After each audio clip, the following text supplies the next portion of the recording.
Good morning and welcome back to my channel. Give me a second.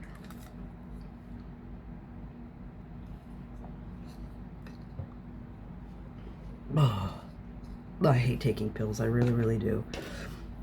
But it's a necessary evil. Those, in case you were wondering, are my vitamin and mineral pills required for me to continue to be successful with my post-bariatric surgery recovery. So I've actually been able to pare down quite a few.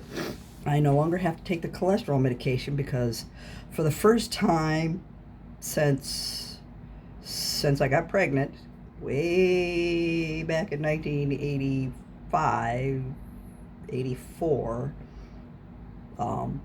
my triglyceride levels are normal. Whew.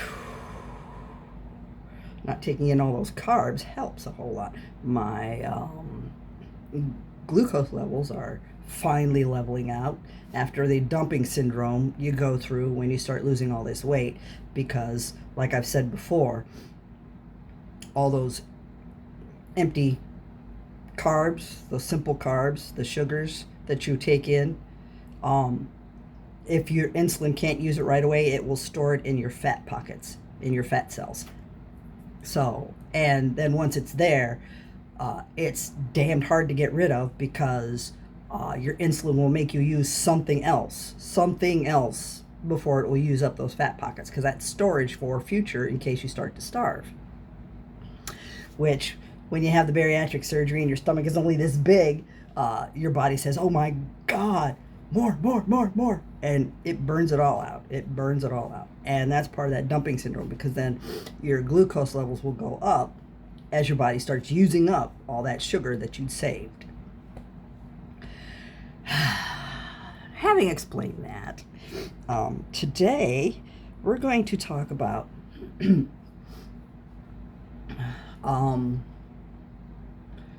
platforms, soapboxes, and proselytizing.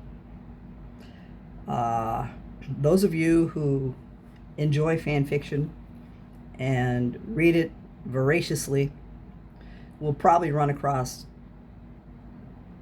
stories in your fandoms, in other fandoms, that will stand on a soapbox. I've got a couple stories that do that myself, but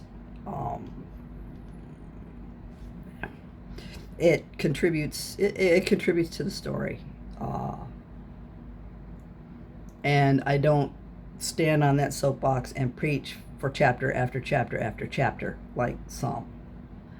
Some use fan fiction not as a way to express themselves, not as a way to help them deal with whatever issues, emotional, physical, psychological, but as a way to reach as many people as they can to plant their poison. And a great many of those who do that kind of thing do it for religious reasons. They're trying to win souls for their Lord, blah, blah, blah, blah, bullshit.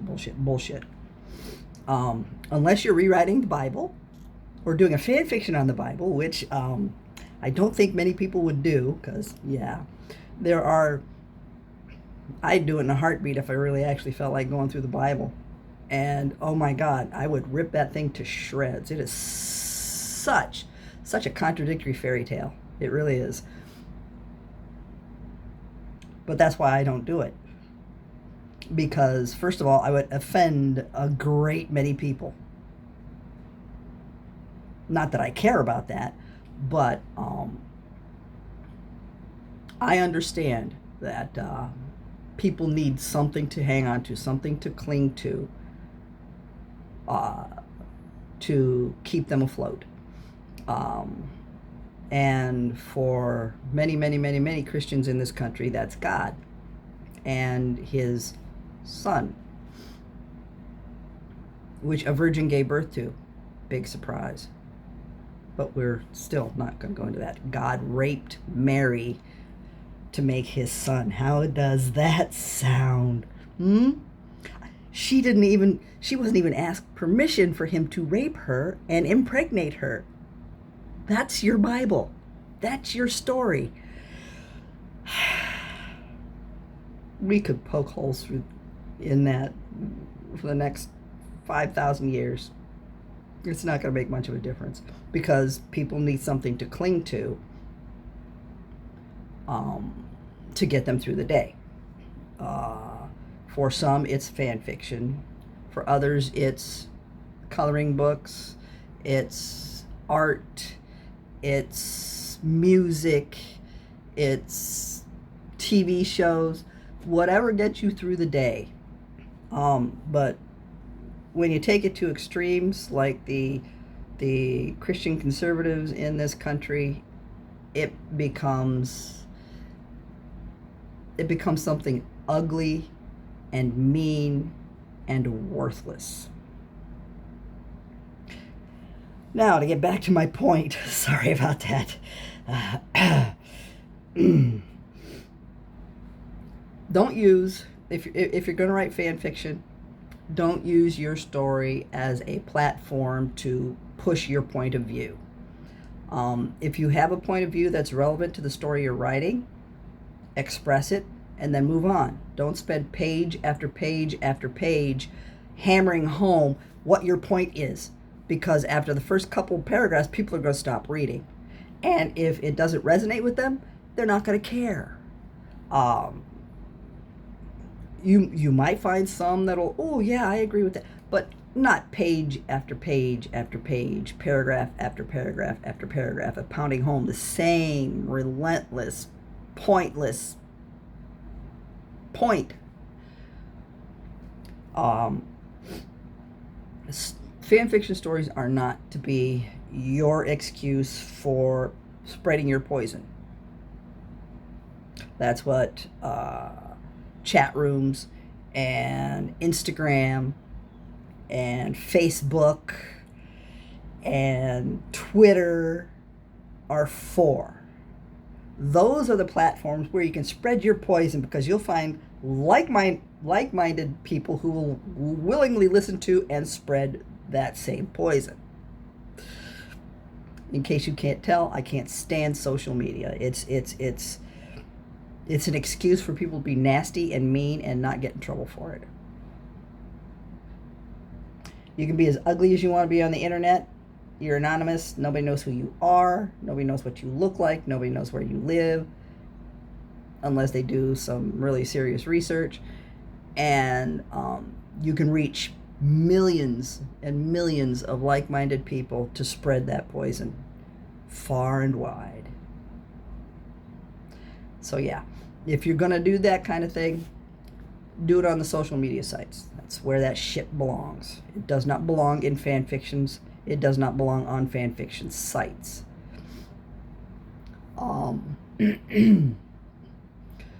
Pick your topics carefully. If you're going to, and like I've said before, make sure you know what you're talking about. It's best to have personal experience of what you went through to take inspiration from, to build your story on. I had psychology classes in college. Abnormal psych was always my favorite thing. I've been reading about abnormal psych since I was in junior high school. I've swallowed books like Go Ask Alice and Helter Skelter and other such, looking at the psychology of narcissists and Christ figures and such, cults. I do voracious research because I know what I'm looking for. If I have an idea, and I know it'll fit in the story for a specific character, Dumbledore comes to mind for a lot of this narcissistic stuff, psychopathic stuff. But yeah, if it fits the character, I will do religious, because I know what I'm looking for. I will do religious research and find the best non-technical interpretation and discussion of a particular disorder. Most of the sites pretty much mirror each other as far as what the signs and symptoms are for things like narcissistic personality disorder and psychopathic personality disorder and that kind of thing. They mirror each other because most of it is from tried and true solid research that has been done for years and years and years and years. So I trust what I write, and I've gotten compliments from people who are practicing this particular discipline who have said that I characterized that particular character fairly well within the disorder. I pride myself on my ability to do the right kind of research and find the information I need in order to make the characters as fleshed out and as real as I can within their universe. But yeah, no soapboxes. Don't get on your soapbox and start preaching about. I have a particular bone to pick with child abuse and neglect and the crap that JKR had Harry going through, and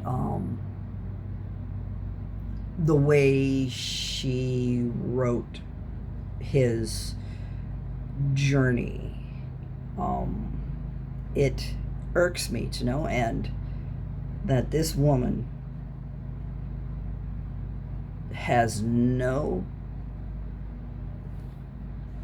concept whatsoever of normal human behavior when faced with certain situations and circumstances. Children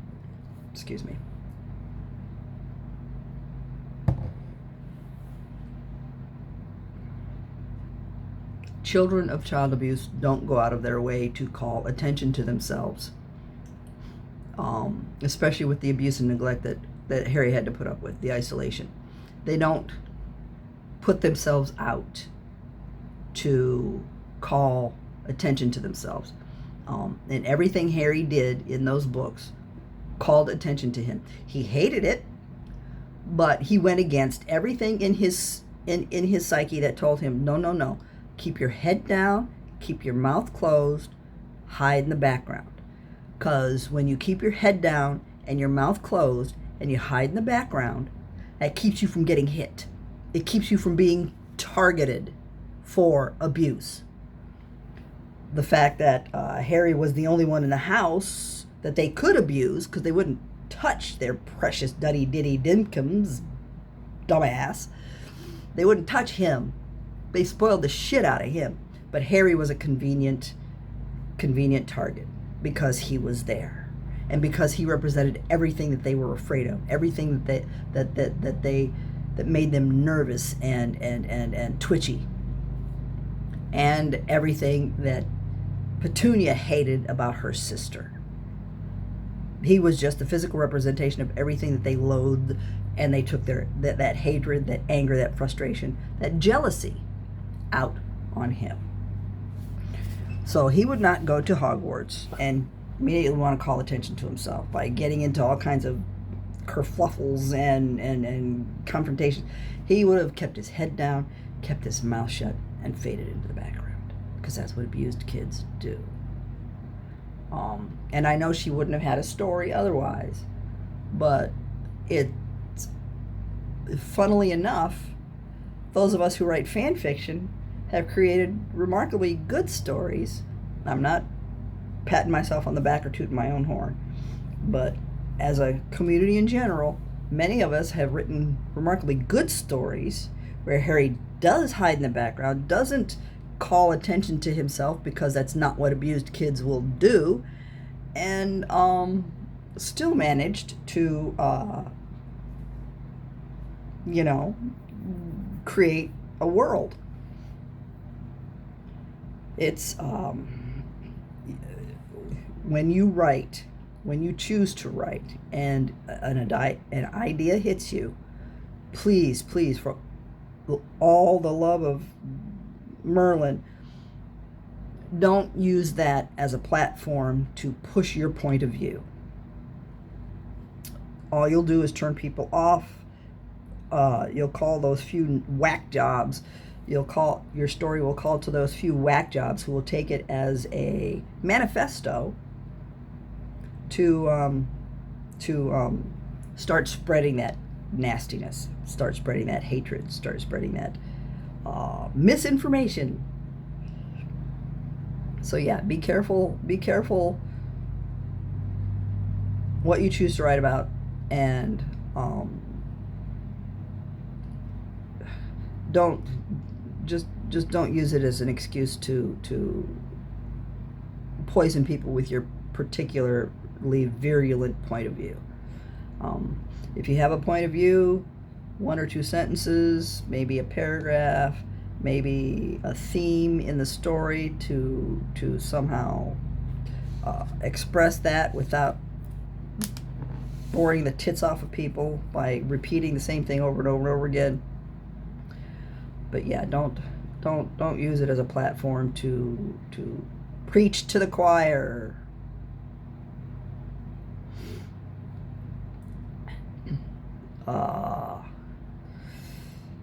I have lost another 3 pounds, 3 or 4 pounds, since the last time I spoke to you about this. I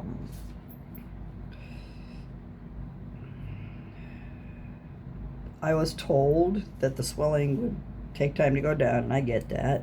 I'm pretty sure it's gone by now. I still can't. My eyes are too big for my stomach syndrome here. I put more food on my plate than I can actually eat. And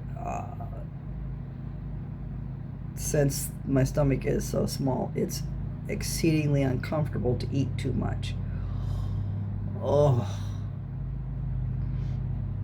I have to space out my bites. I take a bite, chew, make sure it's, ground down to a fine powder, swallow, and then I have to wait 15 or 20 minutes before I can take the next bite. That gives the food time to process a little bit and push its way through.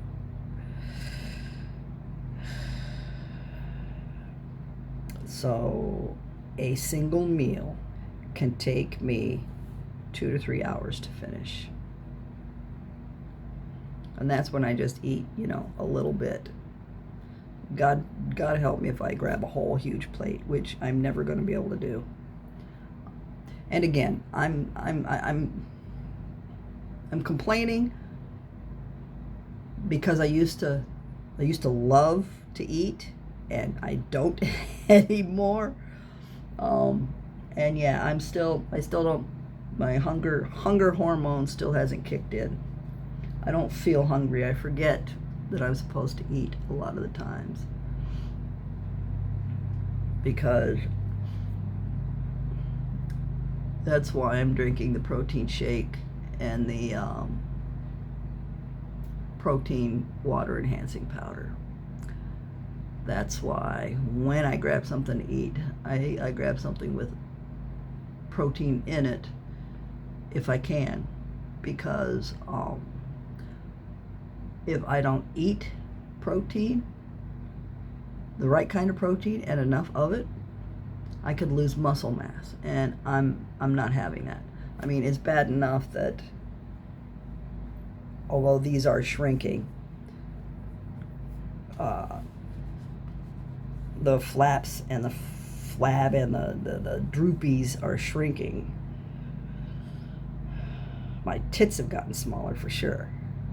That's something I never thought I'd see. And I am ever so grateful for, because those mammograms, when they have to do the one boob twice,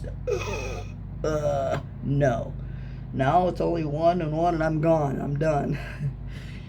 There are some benefits to this. And that titty squishing is bringing it to a minimum is one of those benefits. Yeah, and it is coming up on the end of the year. Happy, happy, joy, joy. In 2 more months, the end of September, it'll be the 11th anniversary of my husband's passing, and I still miss him. The end of September. Did I say? Yeah, I'm pretty sure I said the end of September. And then we crawl into birthdays, and then Christmas and New Year. Christmas Eve was when my brother passed at 31, and New Year's Eve is when my dad passed at 53. I was there for both of them. Well, I found Billy. He had died overnight, and he was supposed to be at my house for Christmas Day, and my 9-year-old daughter, my other brother, and I found him in his apartment. Dad went in for a quadruple bypass, and 5 days later he was gone. He stroked out on the table several times during the surgery because his body just started throwing blood clots to block off all his major arteries so he wouldn't bleed to death from a standard routine surgery. It's just one of those rare things that sometimes happens.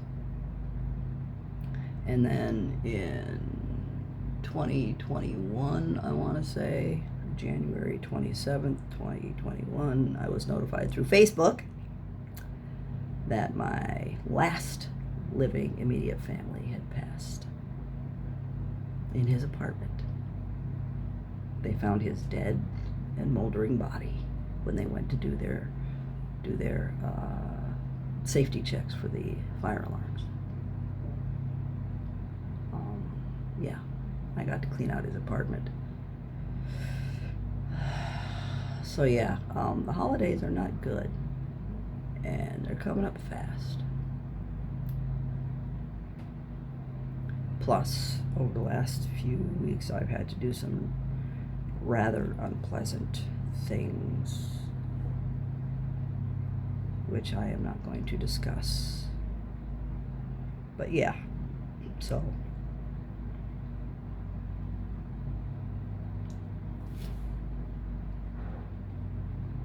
here's hoping you have a really great day, and I'll see you tomorrow.